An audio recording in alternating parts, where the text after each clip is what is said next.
오늘도 이 아침에 기도하는 마음으로 주님의 전에 나오신 우리 성도님들을 주님의 이름으로 환영하고 축복합니다. 기도하겠습니다.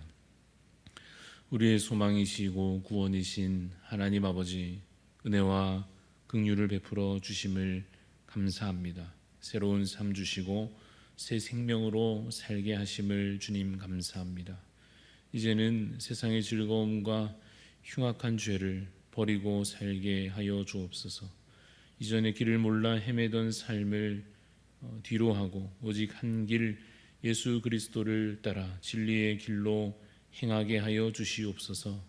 구원의 은총을 베푸시사 아직도 주님을 알지 못하는 자들에게 복음이 전하여지게 하여 주시고, 이제 막 신앙생활을 시작하는 귀한 지체들에게 하나님 믿음 안에 잘 자라갈 수 있도록 은혜를 베풀어 주시옵소서.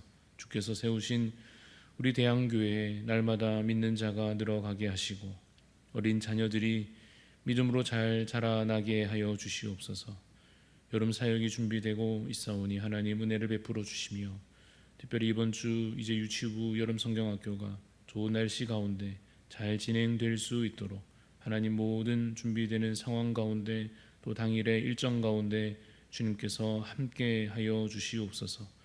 주님, 우리 가운데 연약한 지체들 기억하여 주시고 오늘도 주의 팔로 도우시며 붙잡아 주시옵소서. 오늘 이 아침에 주님의 말씀으로 우리를 먹여 주시고 기도의 호흡이 끊어지지 않도록 하나님 우리와 함께 하여 주옵소서. 감사드리며 살아계신 예수 그리스도 이름으로 기도드리옵나이다. 아멘. 이사야 5장입니다. 이사야 5장 13절부터 23절까지 말씀입니다. 구약 성경 이사야 5장 13절부터 23절까지 말씀 교독하여 읽겠습니다. 그러므로 내 백성이 무지함으로 말미암아 사로잡힐 것이요 그들의 귀한 자는 굶주릴 것이요 무리는 목마를 것이라. 그러므로 스올이 욕심을 크게 내어 한량없이 그 입을 벌린즉 그들의 호화로움과 그들의 많은 무리와 그들의 떠드는 것과 그 중에서 즐거워하는 자가 거기에 빠질 것이라. 여느 사람은 구풀이고 존귀한 자는 낮아지고 오만한 자의 눈도 낮아질 것이로되 오직 만군의 여호와는 정의로우심으로 높임을 받으시며 거룩하신 하나님은 공의로우시고 거룩하다 일컬음을 받으시리니 그때에는 어린 양들이 자기 초장에 있는 것 같이 풀을 먹을 것이요 유리하는 자들이 부자의 버려진 밭에서 먹으리라. 거짓으로 끈을 삼아 죄악을 끌며 술의 줄로 함같이 죄악을 끄는 자는 화 있을진저.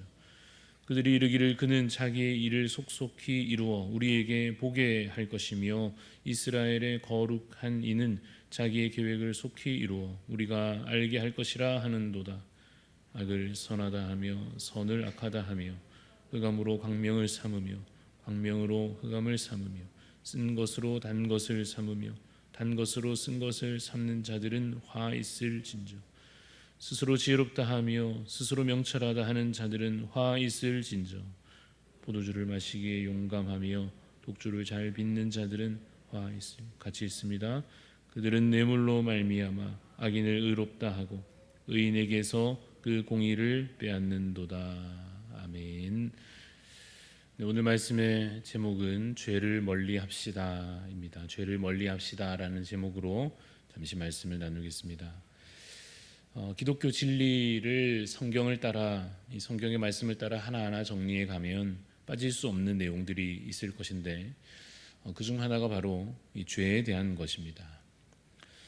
그런데 이 죄라고 하는 것은 철저하게 하나님과 인간의 그 관계에서 발생하는 문제입니다.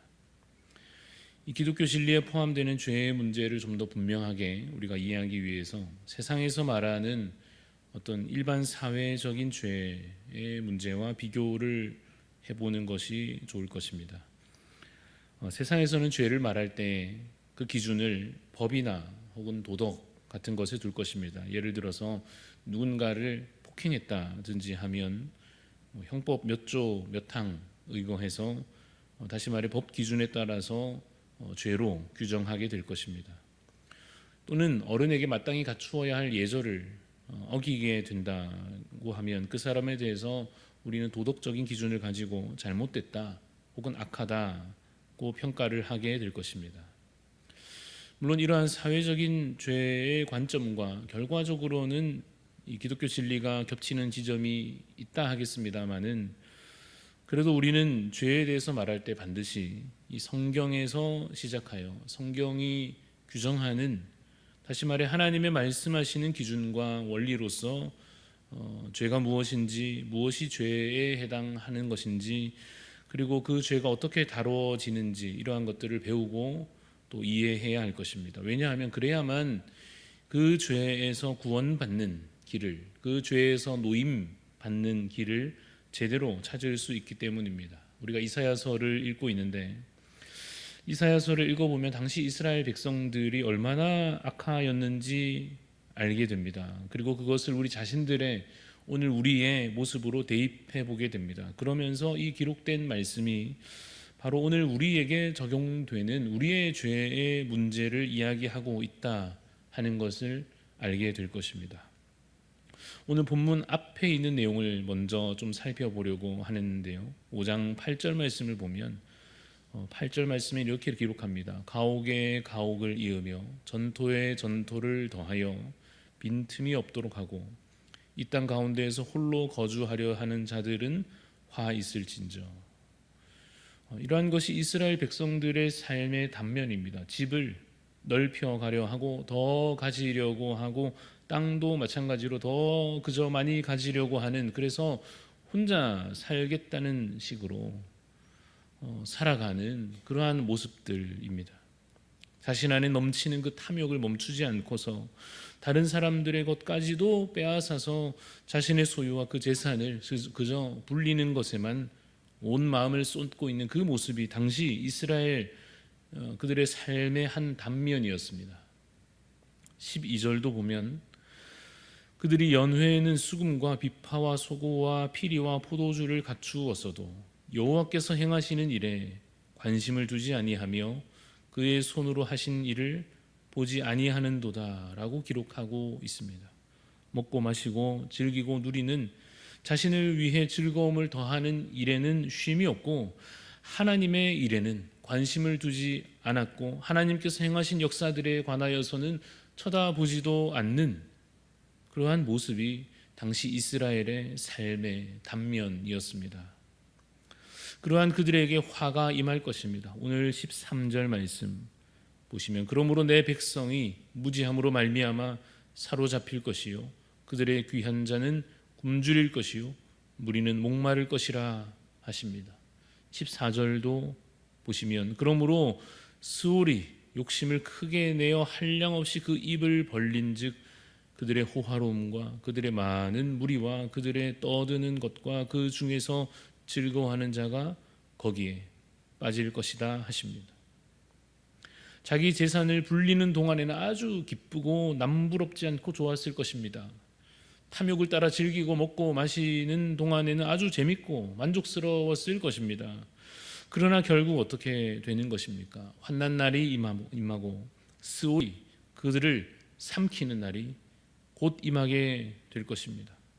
15절 말씀도 보면 여느 사람은 구풀이고 존귀한 자는 낮아지고 오만한 자의 눈도 낮아질 것이라고 말씀하십니다.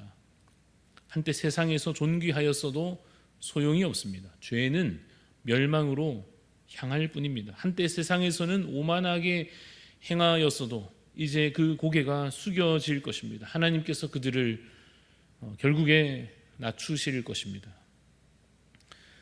18절에는 무엇을 지적하고 있는지 보십시오.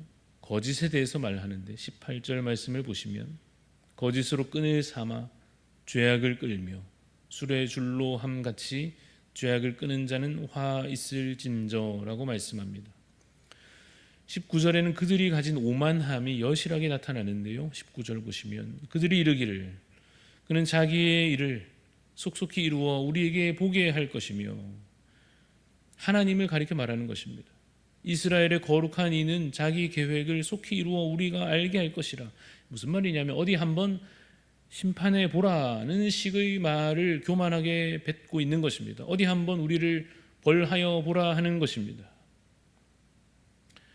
이것이 바로 당시 이방인들이 아니라 하나님의 백성으로 일컬어졌던 이스라엘의 영적인 현실이었습니다. 20절 말씀도 보죠. 악을 선하다 하며 선을 악하다 하며 흑암으로 광명을 삼으며 광명으로 흑암을 삼으며 쓴 것으로 단 것을 삼고 단 것으로 쓴 것을 삼는 자들이라 하나님께서 그들을 가리켜 칭하고 계십니다.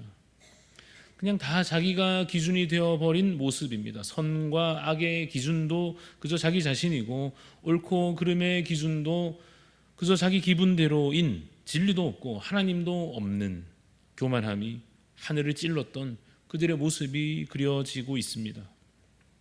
그 특별히 구체적인 모습이 23절에 나오는데 23절 보시면 그들은 뇌물로 말미암아 악인을 의롭다 하고 의인에게서 그 공의를 빼앗는도다라고 말씀합니다.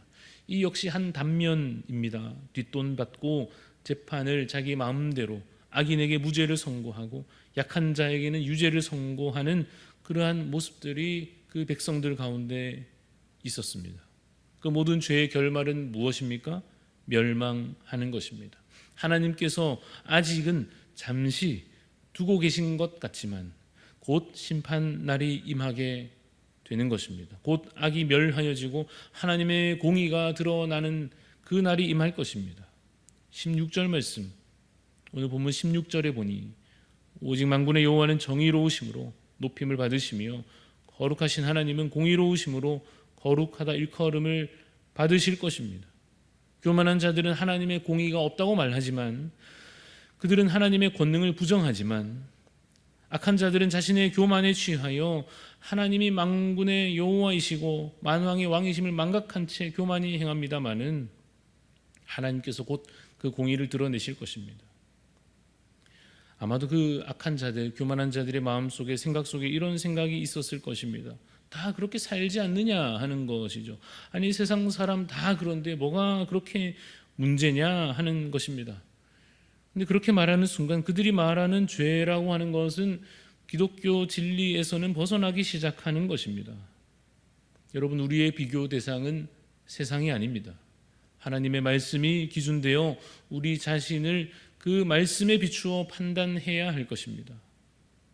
이스라엘 백성들에게는 주어진 율법이 있습니다. 그것을 읽고 그것을 외우고 손목에 메고 이마에 붙이고 그것을 문에다가 벽에다가 여기저기 다 붙이고 새겨놓고 앉아서도 일어서서도 걸어가면서도 그 말씀이 삶의 기준이 되도록 그렇게 살아가야 했습니다. 그러나 그들은 어느새 자기 자신을 세상에 속한 자로 인식하기 시작한 것입니다.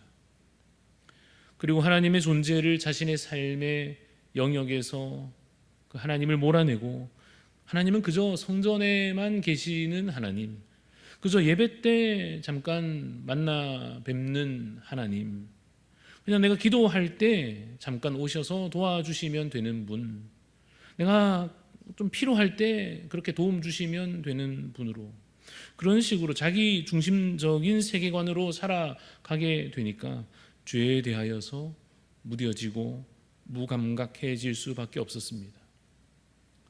죄는 하나님께로부터 멀어지는 것입니다. 죄는 하나님의 말씀을 기준으로 어긋나 버린 것입니다.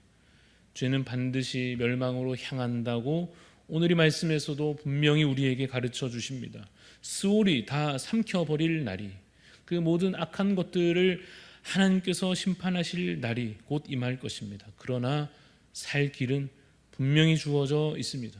구원의 길은 분명히 열려 있습니다. 우리 죄를 다 짊어지시고 그 사망을 대신 감당하시고 그 모든 형벌을 다 대신 당하여 주신 하나님의 어린 영으로 오신 예수 그리스도를 믿고 자신의 죄를 그분 앞에서 정말 진실되게 회개하고 죄의 용서함을 받으면 구원을 얻습니다.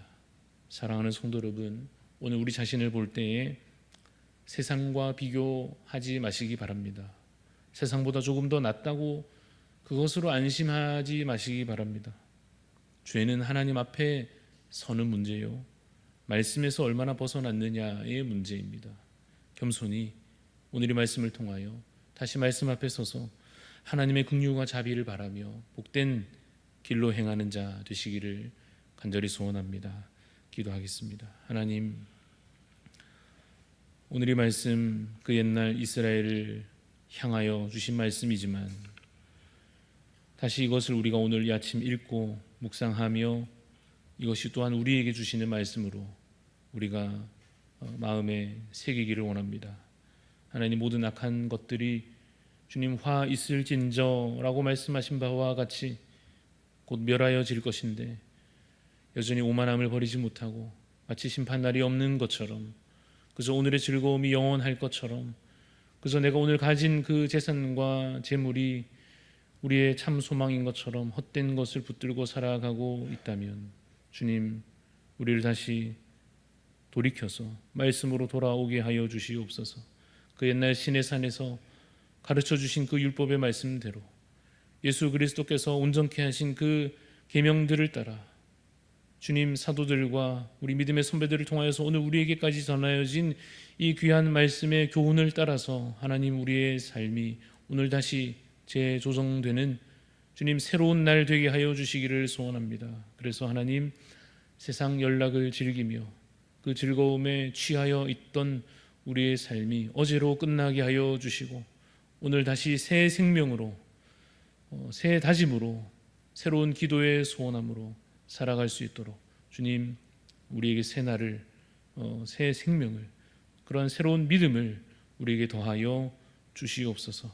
하나님, 살아가는 동안에 많은 어려움 가운데 사실은 오늘도 우리가 처하여 있사오니 하나님 도와주시고 우리의 모든 삶의 문제들 주께 맡기며 기도할 때 하나님 응답하여 주시사 구원의 하나님을 오늘도 맛보며 누리며 감사로 살아갈 수 있도록 주님 동행하여 주시옵소서. 감사드리며 살아계신 예수 그리스도 이름으로 기도합니다. 아멘. 하늘에 계신 우리 아버지여, 이름이 거룩히 여김을 받으시오며 나라가 임하시오며 뜻이 하늘에서 이루어진 것 같이 땅에서도 이루어지이다. 오늘 우리에게 일용할 양식을 주시옵고 우리가 우리에게 죄 지은 자를 사하여 준 것 같이 우리 죄를 사하여 주시옵고 우리를 시험에 들게 하지 마시옵고 다만 악에서 구하시옵소서. 나라와 권세와 영광이 아버지께 영원히 있사옵나이다. 아멘.